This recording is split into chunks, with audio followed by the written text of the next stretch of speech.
જય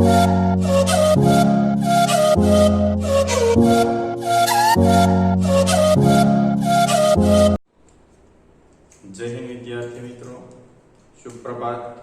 આજે આપણે આ વિડીયોમાં ઉદાહરણ નંબર 1 ચેપ્ટર નંબર 6 માં ઉદાહરણ નંબર 1 છે એની રકમ અહીંયા આપણે આપેલી છે। કાલે જે અદિશ ગુણાકારો છે એ અદિશ ગુણાકારમાં આપણે આવું છે a અને b લેતા અહીંયા f અને d લીધો છે। તો એનું વિવિધ જે કાલે થિયરી ભણ્યા છીએ એ થિયરીને આજે આપણે દાખલો આપ્યો છે, એ દાખલો છે આપણે આજે ગણવો છે। ઓકે, તો અહીંયા શું કહે છે તો કે બળ એટલે કે f આટલું આપેલું છે। ઓકે, તો બળ આપણને કેટલું આપેલું છે તો કે f equal to 3i cap વત્તા 4j cap minus 5k cap આપેલું છે અને સ્થાનાંતર એટલે d કેટલો આપેલો છે તો કે d છે 5i cap વત્તા 4j cap વત્તા 3k cap આપેલો છે। તો એમની વચ્ચેનો ખૂણો એટલે કે થીટા છે એ થીટા આપણે શોધવાનો છે અને f ના d પરનો પ્રક્ષેપ એટલે કે f બરાબર f cos થીટા, f નો d પરનો પ્રક્ષેપ એટલે કે આપણે આવું છે એ શોધવાનું છે। ઓકે, તો મિત્રો અહીંયા છે હું તમને શોધવાનું છે હું તમને બતાવી દઉં છું। બરાબર, પહેલા તો આપણને થીટા શોધવાનું કીધો તો થીટા એટલે શું આપણે તો કાલે સૂત્ર ભણી ગયા હું cos theta equal to a સદિશ ડોટ b સદિશ છેદમાં a સદિશ નું માન b સદિશ નું માન।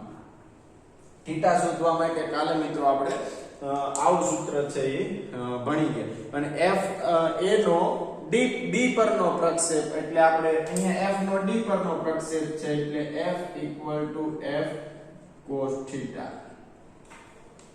બરાબર, તો અહીંયા પહેલા તો આપણે f ની જરૂર પડશે એટલે આ f નું મૂલ્ય મેળવવું પડશે, પછી cos થીટા એટલે cos થીટા પહેલા તો મેળવવો પડશે। હવે cos થીટા મેળવવા માટે મિત્રો a પહેલા મેળવવું પડશે। a એટલે આપણા માટે શું છે તો અહીં લખી દઉં a સદિશ એટલે આપણા માટે f છે, b સદિશ એટલે આપણા માટે શું છે તો કે d સદિશ છે। બરાબર, એટલે થીટા શોધવાનું કીધું કોણ એટલે cos થીટા ની, cos થીટા નું મૂલ્ય અહીંયા મૂકી અને આ f આપણને જે મળે બરાબર એટલે આપણને અહીંયા મળી જાય કે f ના d પરનો પ્રક્ષેપ। ઓકે, એટલે અહીંયા આકૃતિ આવી થશે કે ભાઈ આ છે એ f છે બરાબર, આવડો f છે અને આ છે એ શું છે તો કે d છે। અહીંયા બંને વચ્ચે શું થયો તો કે ખૂણ આવે f નો d પરનો પ્રક્ષેપ એટલે અહીંયા શું થશે તો કે f cos theta.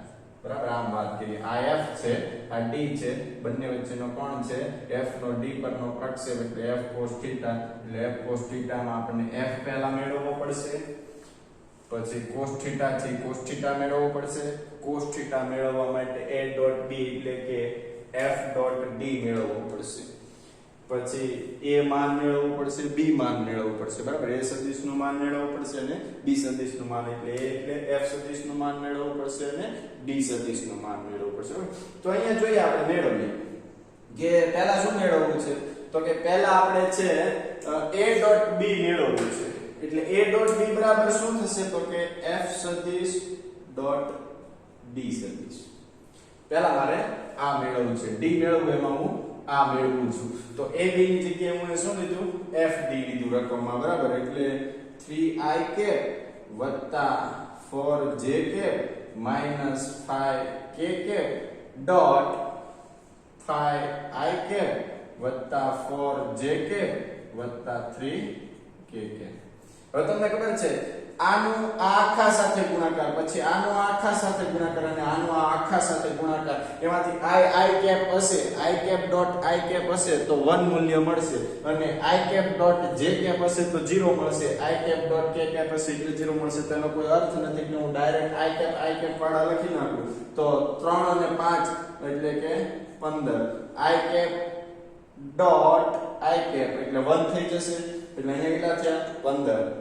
4 j cap 4 j cap એટલે 4 4 વત્તા વત્તા એટલે વત્તા 4 4 16, j cap dot j cap એટલે 1. હવે j cap i cap j cap k cap ઈ કેવા થવાના શૂન્ય થશે એટલે હું અહીંયા લખતો નથી. બરાબર, કાલે જે આપણે આ બંનેનો f અને d નો જે ભણ્યા હતા x y અને z, x y અને z એવું ઈ છે. બરાબર, હવે મિત્રો વત્તે ઓછે ઓછા 5 ગુણ્યા 3 એટલે કેટલા થશે તો કે 15 થશે.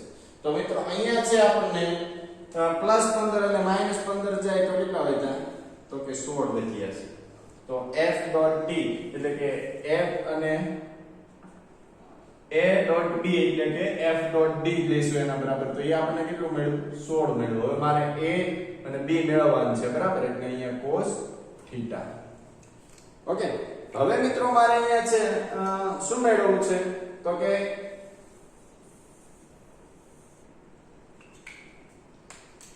a માન મેળવવું છે.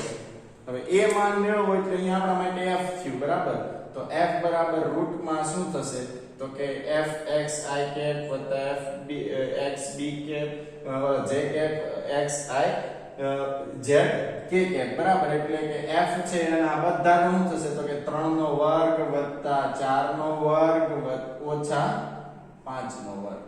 3 નો વર્ગ કેટલો તો કે 3 નો વર્ગ કેટલો તો કે આપણે છે અહીંયા -5 મળશે. બરાબર, અહીંયા આવશે વત્તા પણ આ -5 લેશું. બરાબર, આ બધાનો શું થાય તો કે બધાનો સરવાળો થાય. તો આ 3 આપેલા છે, આ 4 આપેલા છે અને આ -5. તો -5 નો વર્ગ કેટલો થઈ જશે 25. આનો વર્ગ કેટલો તો કે 16. 4 નો વર્ગ 16 અને 3 નો વર્ગ 9 એટલે 25 વત્તા 25 રૂટ કેટલા થશે 50 થશે. એવી જ રીતે d માન મેળવવું છે. બરાબર, મેં આ f માન મેળવ્યું, f માન બોલીએ તો a માન થયું. ઓકે, હવે એવી જ રીતે મારે b માન એટલે અહીંયા d માન મેળવીશું. તો d માન માટે એ બધા જનો શું થશે તો કે વર્ગ થશે એટલે 5 નો વર્ગ વત્તા 4 નો વર્ગ વત્તા 3 નો વર્ગ. તો 5 નો વર્ગ એ કેટલો છે 25, 4 નો વર્ગ 16 વત્તા 3 નો વર્ગ 9 એટલે 25 વત્તા 25 આનો કેટલા આવશે તો કે 50 આવે. તો અહીંયા શું લખીશું તો કે √50 બરાબર. આ a નું આ b નું આ થી a b મને આ મેળવી. તો હવે મારે cos θ મેળવવો છે તો આનું મૂલ્ય હું પહેલા કરી તો મિત્રો તમે કેન્સલ કરો 16 ભાગ્યા √50 ડોટ √50. બરાબર, એટલે પહેલા તો √50 છે એ છેદમાં એ બંનેનો ગુણાકાર કરો અને એને ભાગ્યા 16 કરી અને √50 છે એ કરો એટલે શું આવે તો કે 16 ના છેદમાં 50 આવશે. બરાબર, √50 છે એટલે 16 ના છેદમાં 50. હવે cos θ ઇક્વલ ટુ 16 ના છેદમાં 50 એટલે 0.32 થશે. ઓકે, હવે cos θ ને મારે sin θ માં ફેરવવું હોય તો આવું થાય ને sin 90 degree minus θ equal to 0.32 આવું થશે ને મિત્રો. હવે sin 90 ડિગ્રી માઈનસ θ છે, sin પહેલી બાજુ જાય એટલે 90 degree minus θ equal to 0.32. sin આ બાજુ આવે એટલે અહીંયા sin ઇન્વર્સ થાય ને. તો મિત્રો આ મૂલ્ય મેળવવું હોય ને આ મૂલ્ય તો એના માટે લોગ ટેબલ ની જરૂર પડે. બરાબર, તો એમનું મૂલ્ય છે મને કેટલું મળે તો એમનું મૂલ્ય છે મને 18 પોઈન્ટ સમથિંગ એટલે કે 18 ડિગ્રી અને 40 મિનિટ મળે. ઓકે, એ લોગ ટેબલમાં જોવું પડે. કાં તો તમે અત્યારે છે મિત્રો લોગ ટેબલ છે એ શીખી લેજો અથવા તો તમે જ્યારે આવો ને સ્કૂલે ત્યારે પહેલા સૌપ્રથમ આપણે લોગ ટેબલ જોવાનું કામ કરશું કે લોગ ટેબલ જોતા શીખવું છે કે લોગ ટેબલ છે જોવાય કેમ અથવા તો એમાં ખૂણા છે લોગેરિધમમાં એ ખૂણા કઈ રીતે જો. તો અત્યારે માત્ર તમે સ્વીકારો. બરાબર, આમ અત્યારે કારણ કે હું તમને શીખવાડી નહીં શકવામાં એટલે હું તમને સ્વીકારવાનું કહું પણ તમે જ્યારે આવો ત્યારે મને યાદ અપાવજો. એટલે આપણે પહેલા તો લોગેરિધમ છે એ શીખી લેવું છે. બરાબર, કે ખૂણા કેમ જોવાના એ બધા આવો ત્યારે ફરજિયાત છે લોગેરિધમ લેતા આવજો, બરાબર. ખૂણા કેમ જોવાના અને મૂલ્ય કેમ જોવાના. તો અહીંયા sin ઇન્વર્સ નું 0.32 એટલે કે લોગ ટેબલમાં આપણે જોશું એટલે એમનું મૂલ્ય છે મિત્રો અહીંયા 90 degree minus theta equal to આનું કેટલું થશે તો કે 18 ડિગ્રી અને 40 મિનિટ થશે, બરાબર. હવે મારે થીટા શોધવાનું છે તો થીટાનું કરતા બનાવો એટલે 90 માઈનસ શું થશે તો કે 18 ડિગ્રી અને 40 મિનિટ. તો 90 માંથી 18 કાઢી નાખો એટલે કેટલા વધે મિત્રો તો કે 72 વધે. કેટલા વધે? સોરી 71 વધે અને 40 એટલે થીટા ઇક્વલ ટુ 71 ડિગ્રી અને 20 મિનિટ વધશે, બરાબર. તો આ મને થીટા મળ્યો. શું મળ્યું? થીટા. તો મને અહીંયા થીટા શોધવાની તો થીટા મળી ગયો. મારે શું શોધવાનું છે તો કે f ના d પરનો પ્રક્ષેપ એટલે f છે એ f આપણને કેટલો મળ્યો તો અહીંયા જોઈએ આ fd છે અહીંયા f આપણને કેટલો મળેલો છે તો કે f માનમાં f સદિશ એટલે f જ થાય હો મિત્રો. જો આના બરાબર શું લખી શકાય તો કે f લખાય. ખ્યાલ આવ્યો? આપણે કાલે આવું ભણ્યા હતા ને કે a માનમાં a સદિશ હોય તો એના બરાબર શું લખાય? a લખાય. તો આ મને f મળ્યો. f કેટલો છે તો કે √50 છે, બરાબર. હવે cos થીટા તો cos થીટા કેટલો છે તો કે ગુણ્યા 0.32 છે. √50 ગુણ્યા 0.32 કરશો એટલે આપણને છે કેટલો મળશે તો કે 2.263 મળશે. એટલે 2.263 ન્યૂટન છે ન્યૂટન આપણને મળે છે મિત્રો. તો આ હતો આપણું ઉદાહરણ નંબર 1. ફરીથી સમજાવું છું. કાલે જે થિયરી તમને સમજાવી છે ને, બરાબર, એ થિયરીનો સેમ ટુ સેમ અદિશ ગુણાકારના ટોટલી મુદ્દાઓ જે સમજાવે એ ટોટલી મુદ્દાને આમ જોવો તો અહીંયા આપણને કાર્ટેશિયન આમ પદ્ધતિ વાળો મુદ્દો ખાસ ધ્યાનમાં લીધો છે, બરાબર.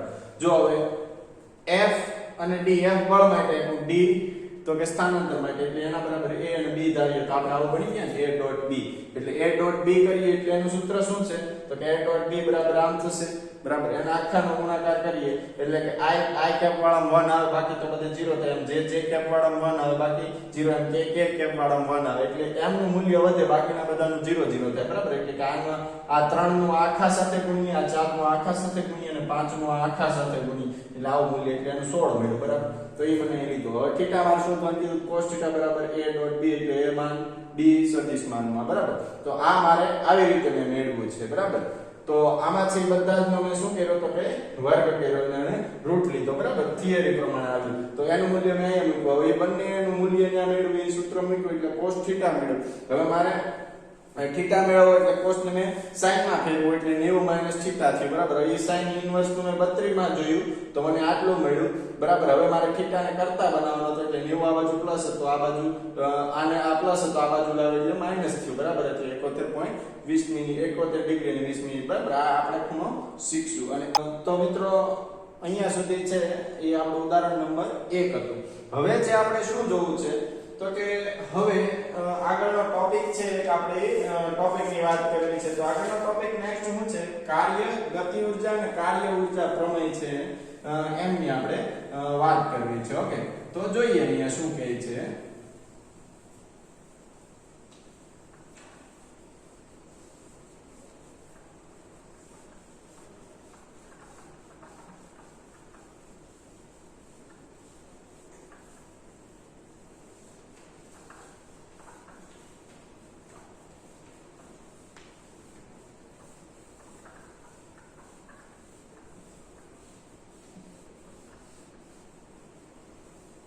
ઓકે, તો આગળનો આપણો ટોપિક શું છે કાર્ય ઊર્જા કાર્ય ગતિ ઊર્જા અને કાર્ય ઊર્જા પ્રમેય. તો સૌપ્રથમ આપણે વાત કરવી છે કાર્યની. ઓકે, કાર્ય કોને કહેવાય?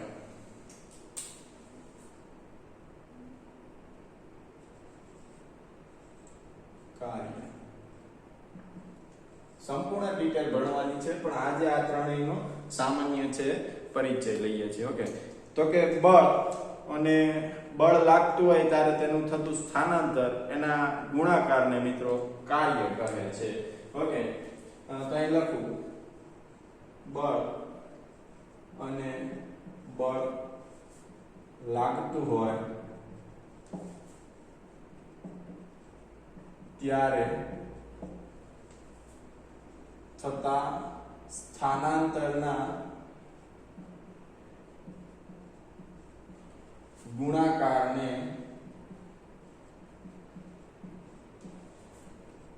કાર્ય કહે છે. ઓકે, આ કાર્યની વ્યાખ્યા છે મિત્રો. કાર્યનું સૂત્ર આપીએ શું કે તો કે કાર્ય ઇક્વલ ટુ બળ, તો કે બળ લાગતું હોય ત્યારે થતું સ્થાનાંતર અને એના ગુણાકારને એટલે ગુણ્યા સ્થાનાંતર. બરાબર, કાર્યને w વડે દર્શાવે એટલે w ઇક્વલ ટુ બળ એટલે F અને સ્થાનાંતર એટલે s, તો w બરાબર F ગુણ્યા s. હવે જો મિત્રો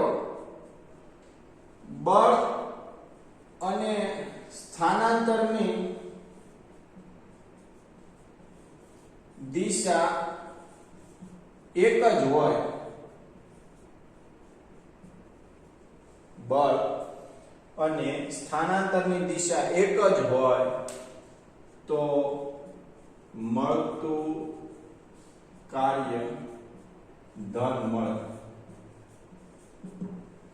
યાદ રાખજો, કાર્ય એટલે શું તો કે બળ અને બળ લાગતું હોય ત્યારે થતા સ્થાનાંતરના ગુણાકારને કાર્ય કહે છે. એટલે કાર્ય ઇક્વલ ટુ બળ ગુણ્યા સ્થાનાંતર એટલે F ગુણ્યા s. બળ અને સ્થાનાંતરની દિશા એક જ હોય ત્યારે કાર્ય ધન મળે, દિશા વિરુદ્ધ હોય ત્યારે કાર્ય ઋણ મળે. આ બંને એક જ દિશામાં હોય તો w ધન મળે, આ બંનેની દિશા વિરુદ્ધ હોય તો કાર્ય ઋણ મળે, અને બંને લંબ હોય ત્યારે કાર્ય છે એ શૂન્ય મળે. આ કાર્યનો સામાન્ય પરિચય થયો. ઓકે મિત્રો, હવે છે આપણે ગતિ ઉર્જાની વાત કરવી. તો ગતિ ઉર્જા કોને કહેવાય તો કે કાર્ય કરવાની ક્ષમતાને ગતિ ઉર્જા કહેવાય, અથવા તો આપણે એમ કહી શકીએ પદાર્થની ગતિના કારણે તેમાં રહેલી કાર્ય કરવાની ક્ષમતાને ગતિ ઉર્જા કહેવાય. બરાબર, તો ગતિ ઉર્જાની વાત કરવી છે હવે આપણે. ગતિ ઉર્જા, ગતિ ઉર્જા એટલે પહેલી વ્યાખ્યા કાર્ય કરવાની ક્ષમતાને ગતિ ઉર્જા કહે છે. આ પહેલી વ્યાખ્યા. હવે મિત્રો બીજી વ્યાખ્યા છે. પદાર્થની ગતિના કારણે તેની કાર્ય કરવાની ક્ષમતાને પદાર્થની ગતિના કારણે તેમાં રહેલી કાર્ય કરવાની ક્ષમતાને ગતિ ઉર્જા કહે છે. ત્રીજી વ્યાખ્યા મિત્રો, ત્રીજી વ્યાખ્યા લખું છું ગતિ ઉર્જાની. બરાબર, આ શું છે તો કે વ્યાખ્યા, ત્રણેય વ્યાખ્યા છે. તો લખું છું પદાર્થના દળ અને તેના વેગના વર્ગના ગુણાકારના અડધા મૂલ્યને ગતિ ઉર્જા કહે.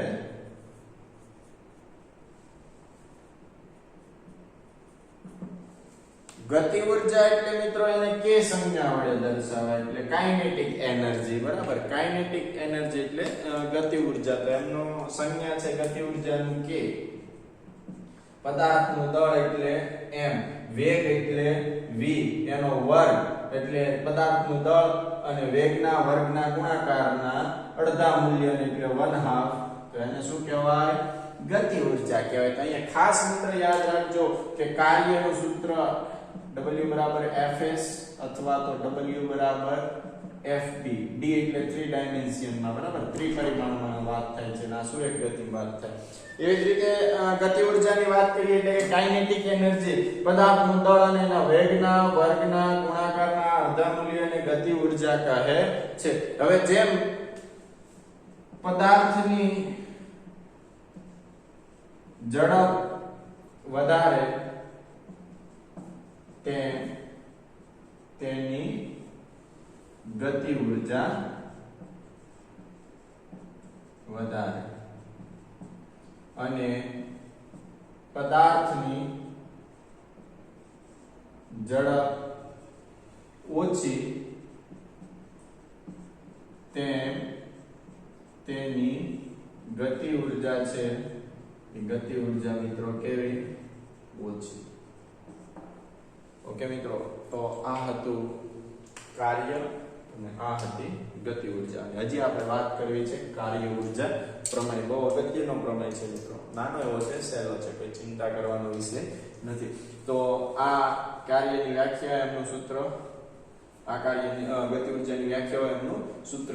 તો આમાં એક એસેસ લઈ લો અને પછી જે આપણે કાર્ય ઉર્જાની વાત કરી, બરાબર. કાર્યની વાત કરી, ગતિ ઉર્જાની વાત કરી, હવે કાર્ય ઉર્જા પ્રમેયની આપણે વાત કરીએ છીએ. આ બંનેની કંઈક સરખામણી આપણે કરવી છે. ઓકે, તો કાર્ય ઉર્જા પ્રમેય છે એમનો આપણે અભ્યાસ કરીએ તો જોઈએ હવે. ઓકે,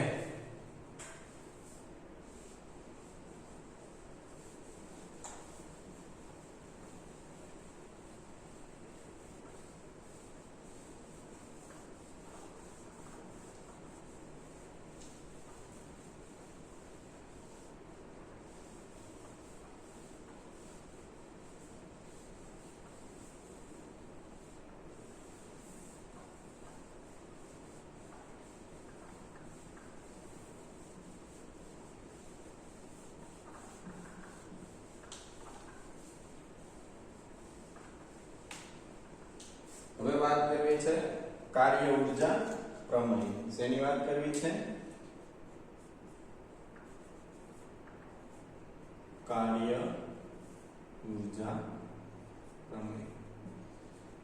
મિત્રો, સુરેખ પથ પર આપણે ગતિના ત્રીજા સમીકરણની વાત કરીએ. સુરેખ પથ પર, સુરેખ ગતિ પર ગતિનું ત્રીજું સમીકરણ કંઈક આવું હતું: v² - u² = 2as. આને જો ત્રિપરિમાણમાં લખીએ તો આવું થાય: v² - u² = 2ad. ઓકે, હવે મિત્રો આ સમીકરણને બંને બાજુ m/2 વડે ભાંગતા તો mv²/2 - mu²/2 = 2mas/2. 2 ઉડી જશે, અહીંયા આવું થયું ને, 1/2 mv² - 1/2 mu² = mas. તો મિત્રો જો 1/2 mv² અને 1/2 mu², u એ પ્રારંભિક વેગ છે અને v એ અંતિમ વેગ છે. તો v એ અંતિમ વેગ છે, તો આ છે એ કયું સૂત્ર થયું? તો આવું સૂત્ર થયું ગતિ ઉર્જાનું, k = 1/2 mv². એમાં v છે એ અંતિમ છે એટલે અંતિમ ઉર્જા, બરાબર, અંતિમ ગતિ ઉર્જા. તો અંતિમ ગતિ ઉર્જાને kf વડે દર્શાવાય, માઈનસ પ્રારંભિક ગતિ ઉર્જા એટલે કે ki = f બરાબર ma બરાબર એટલે કે phi બરાબર આપણે શું ભણેલા? તો કે મામા, એટલે ma બરાબર હું શું લખી શકું? તો કે f લખી શકું .s. હવે જો આપણે આના બરાબર શું ભણ્યા? તો કે f.s = w ભણ્યા. તો અહીંયા હું શું લખી શકું? તો કે w એટલે kf - ki = w. બરાબર આને આ છે એ ગતિ ઊર્જાનો તફાવત છે એટલે ડેલ કે પણ લખી શકો તો ડેલ કે ઇક્વલ ટુ W. બસ મિત્રો આ સૂત્ર એ જ આપણને શું આપે છે તો કે કાર્ય ઊર્જા પ્રમેય આપે. હવે એ ત્રિપરિમાણમાં લઈએ એટલે s ની જગ્યાએ d લઈએ બરાબર તો અહીંયા સેમ ટુ સેમ આ જ ગણતરી આવશે f ડોટ d આવશે તો એના બરાબર એ શું થાય W. તો આ છે શું હતું કાર્ય ઊર્જા પ્રમેય. તો આ અંતિમ ગતિ ઊર્જા આ પ્રારંભિક ગતિ ઊર્જા કેમ તો કે આ અંતિમ વેગ છે આ પ્રારંભિક વેગ છે. f એ બરાબર f લીધો ડોટ s fs બરાબર w લીધું તો આ ત્રણે સૂત્ર પરથી ગણતરી કરી અને કાર્ય ઊર્જાનો પ્રમેય છે આપણે મેળવવો છે. તો કાર્ય ઊર્જાનો પ્રમેય શું છે તો કે ગતિ ઊર્જામાં થતો ફેરફાર તેના પર લાગતા પરિણામી બળ વડે થતા કાર્ય જેટલો હોય છે. ડેલ q એટલે શું તો કે ડેલ k એટલે શું તો કે ડેલ k એટલે પ્રારંભિક ગતિ ઊર્જા માઈનસ અંતિમ ગતિ ઊર્જા માઈનસ પ્રારંભિક ગતિ ઊર્જા એટલે શું થયો તો કે ગતિ ઊર્જાનો તફાવત થયો. એ ગતિ ઊર્જાનો તફાવત એના પર બળ દ્વારા લાગતા કાર્ય જેટલો છે એ કાર્ય ઊર્જા પ્રમેય છે. કાર્ય ઊર્જા પ્રમેય મિત્રો બોલું છું કે ગતિ ઊર્જાનો તફાવત એ બળ વડે થતા કાર્યની જેટલો છે એને કાર્ય ઊર્જા પ્રમેય કહે છે. તો અહીંયા મિત્રો આપણે કાર્ય ગતિ ઊર્જા અને કાર્ય ઊર્જા પ્રમેયની છે વાત કરી છે. તો આમનો એક SS છે એ પણ તમે લઈ લો મિત્રો. તો અહીંયા આપણે ઉદાહરણ નંબર 2 છે એમની રકમ આપણને આપેલી છે.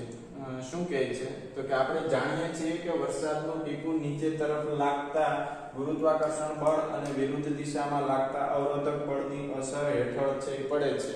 તો વરસાદ છે મિત્રો નીચે જ પડે છે શેના કારણે તો કે ગુરુત્વાકર્ષણ બળના કારણે. તો એ નીચે પડે છે એ ગુરુત્વાકર્ષણ બળ એક લાગે છે તો એનું વિરુદ્ધ કરતું એક કયું બળ હશે અવરોધક બળ હશે. તો એ વરસાદનું ટીપું છે એ બે બળમાં કાર્ય કરે છે ટૂંકમાં એમ કહી શકીએ બરાબર. એક અવરોધક બળ છે એમાં ને એક છે ગુરુત્વાકર્ષણ બળ. બંને બળ છે એ કેવા છે તો કે વિરુદ્ધ છે. ઓકે ની ઝડપના સમપ્રમાણમાં હોય છે. સામાન્ય રીતે જાણી શકાતું નથી. ધારો કે 1 ગ્રામ દળનું ટીપાનું દળ છે મિત્રો એ ટીપાનું દળ આપણને અહીંયા m બરાબર 1 ગ્રામ આપ્યું એનું કિલોગ્રામમાં ફેરવો એટલે 10 - 3 કિલોગ્રામ થશે.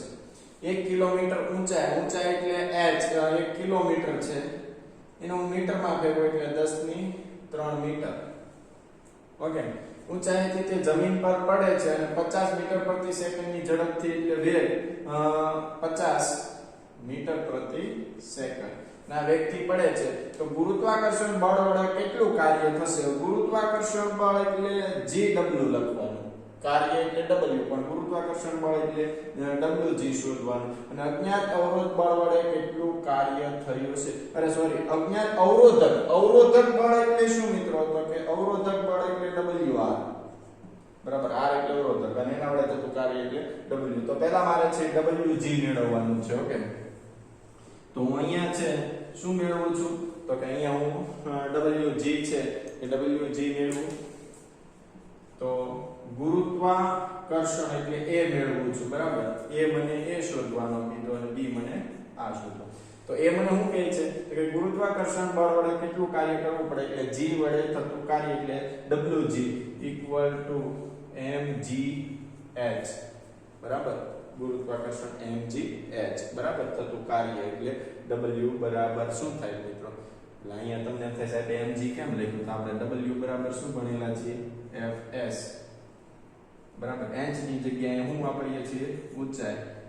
f બરાબર શું થાય ma ની જગ્યાએ ગુરુત્વાકર્ષણ બળ છે એટલે શું થશે તો કે mgs થશે બરાબર. તમને એમ થાય સાહેબ આ સૂત્ર ડાયરેક્ટ કેમ મૂકી દીધું તો અહીંયા f બરાબર ma થાય પણ અહીં ગુરુત્વાકર્ષણ વેગ લાગે એટલે mg આવશે ma ની જગ્યાએ અને s એટલે અહીંયા સ્થાનાંતરની જગ્યાએ ઊંચાઈ આપી એટલે mgh આવશે. ઓકે તો m આપણને કેટલો આપેલો છે મિત્રો તો કે 10 - 3 ગુણ્યા g કેટલો હોય તો કે 9.8 પણ અહીંયા આપણે 10 લઈએ બરાબર. અને અહીંયા છે 10 ની ઊંચાઈ કેટલી છે 10 - 3 એટલે mh અને g આ માઈનસ પ્લસ ઉડી જાય વધે કેટલા 10. તો આ છે મને શું મળ્યું Wg મળ્યું. હવે આપણે કાર્ય છે એ કાર્યનો એકમ શું છે તો કે જૂલ છે એટલે જૂલ લખીએ બરાબર. હવે મિત્રો મને એવું કીધું અજ્ઞાત અવરોધ બળ વડે Wr છે શોધવું છે. તો મિત્રો આપણે આવું સૂત્ર ભણી ગયા del k = W W એટલે અહીંયા કાર્ય છે, પણ અહીંયા બે પ્રકારના કાર્ય લાગે છે. કયું? તો કે એક ગુરુત્વાકર્ષણના કારણે જે બળ લાગે છે એના કારણે થતું કાર્ય અને એક અવરોધ બળ લાગે છે. તો એ બે દ્વારા થતું કાર્ય એટલે શું થાય? તો કે Wg + Wr ઇક્વલ ટુ મને શું મળે? તો કે કુલ કાર્ય મળે. બરાબર. અને ડેલ K એટલે શું થાય? તો કે 1/2 mv² - 1/2 mu². બરાબર. એટલે kF - ki થાય. શું થાય? kF - ki. તો જો આ સૂત્ર, આ કુલ કાર્ય મને આવું મળે. બરાબર. અને ડેલ K એટલે હું અહીંયા લખું છું ફરીથી કે kF - ki. બરાબર. ઇક્વલ ટુ W એટલે હું? તો કે Wg + Wr. હવે kF - ki કેટલો છે? તો કે kF - ki છે એ કેટલો થશે? તો kF એટલે શું? તો કે 1/2 mv² - 1/2 mu². બરાબર. આ સૂત્ર આપણે આગળ ભણી ગયા આના બરાબર. Wg + Wr 1/2 m બંનેમાં કોમન નીકળે એટલે v² - u² equal to Wg + Wr. હવે 1/2 m કેટલો છે? તો કે 10⁻³ ઘાત. g કેટલો, v કેટલો છે? તો v જોઈએ 50 આપો તો અહીંયા 50 નો વર્ગ થશે. બરાબર. માઈનસ u કેટલો છે? તો કે પ્રારંભિક વેગ આપણને ખબર નથી એટલે 0 છે. તો 50 નો વર્ગ બરાબર Wg મિત્રો એમનું પણ મૂલ્ય મૂકી દો. કેટલું છે? તો 10 છે વત્તા Wr. બરાબર. આ Wg નું મૂલ્ય છે મેં અહીંથી લીધું છે. હવે આમની ગણતરી કરો એટલે 1/2 ગુણ્યા 10⁻³ 25 બરાબર. એટલે અહીંયા છે આપણને કેટલા મળશે? તો ઇક્વલ ટુ 10 વત્તા Wr. બરાબર. હવે છે મિત્રો તમે એનું આખું મૂલ્ય છે એ આખું મૂલ્ય મેળવો એટલે તમને છે ત્યાં કેટલું મળે? તો કે 1.25 જૂલ મળે. આમનું મૂલ્ય શું મળે? તો કે 1.25 જૂલ ઇક્વલ ટુ 10 વત્તા Wr. હવે Wr ને હું કરતા બનાવું. બરાબર. એટલે આ બાજુ આ પ્લસ છે, આ બાજુ આવે એટલે માઈનસ. તો 1.25 - 10 એટલે કેટલા આવે? તો 1.25 બાદ થાય એટલે 8.75 આવે ને. તો પણ એ કેવા આવે છે? માઈનસ આવે છે. એટલે 8.75 જૂલ મને Wr મળે. એ શું દર્શાવે? માઈનસ. તો કે અવરોધક બળ છે. અવરોધક બળ છે વિરુદ્ધ દિશામાં કાર્ય થાય છે. તો વિરુદ્ધ દિશામાં કાર્ય થાય એટલે ટીકું છે એનાથી વિરુદ્ધ દિશામાં સ્થાનાંતર કરે છે. તો આ હતું મિત્રો આપણું ઉદાહરણ નંબર 2. ઓકે. તો આજનો વિડિયો આપણે અહીંયા સુધી રાખીએ છીએ. જય હિન્દ, જય ભારત.